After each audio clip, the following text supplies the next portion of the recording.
ಗೆಲುವು ಅಂತಿಮವಲ್ಲ, ಸೋಲು ಅಂತ್ಯವಲ್ಲ, ಮುಂದುವರಿಯುವ ಧೈರ್ಯವೇ ಮುಖ್ಯವಾಗಿರುತ್ತೆ. ಹರಿ ಓಂ ಹರೇ ಕೃಷ್ಣ. ಜೀವನದಲ್ಲಿ ಏನಾದರೂ ದೊಡ್ಡದನ್ನು ಸಾಧನೆ ಮಾಡಬೇಕು ಅಂತ ಅಂದರೆ ಮೊದಲು ನಮ್ಮ ಡೈಲಿ ರುಟೀನನ್ನು ಚೇಂಜ್ ಮಾಡ್ಕೋಬೇಕಾಗತ್ತೆ. ನಾವು ಪ್ರತಿದಿನ ಮಾಡುವ ಸಣ್ಣ ಪುಟ್ಟ ಕೆಲಸಗಳೇ ನಮ್ಮ ಫ್ಯೂಚರನ್ನು ನಿರ್ಧರಿಸುತ್ತೆ. ಬೆಳಗ್ಗೆ ಬೇಗ ಏಳೋದು, ಸರಿಯಾದ ಸಮಯಕ್ಕೆ ಮಲಗೋದು, ಕೆಲಸ ಮಾಡುವುದು, ಇವೆಲ್ಲ ಹವ್ಯಾಸಗಳಲ್ಲ, ಅವು ನಿಮ್ಮ ಸಕ್ಸಸ್ಗೆ ಮೆಟ್ಟಿಲುಗಳಾಗುತ್ತೆ.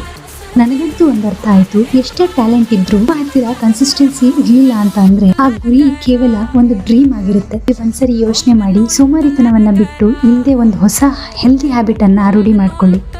ಇಂದಿನಿಂದ ಮಾಡುವಂಥ ನಿಮ್ಮ ಡಿಸಿಪ್ಲಿನ್ ಲೈಫ್ ಸ್ಟೈಲ್ನ ನಾಳಿನ ನಿಮ್ಮ ಗೆಲುವಿನ ಕಥೆ ಆಗ್ಬೋದು. So stop making excuses and start today. ನಿಮಗೋಸ್ಕರ ಬದುಕಿ, ನಿಮಗಾಗಿ ನೀವೇ ಒಂದು ಹೊಸ ಹಾದಿಯನ್ನು ಸೃಷ್ಟಿ ಮಾಡಿಕೊಳ್ಳಿ. ಮತ್ತೆ ನಾಳೆ ಸಿಗೋಣ. Good night.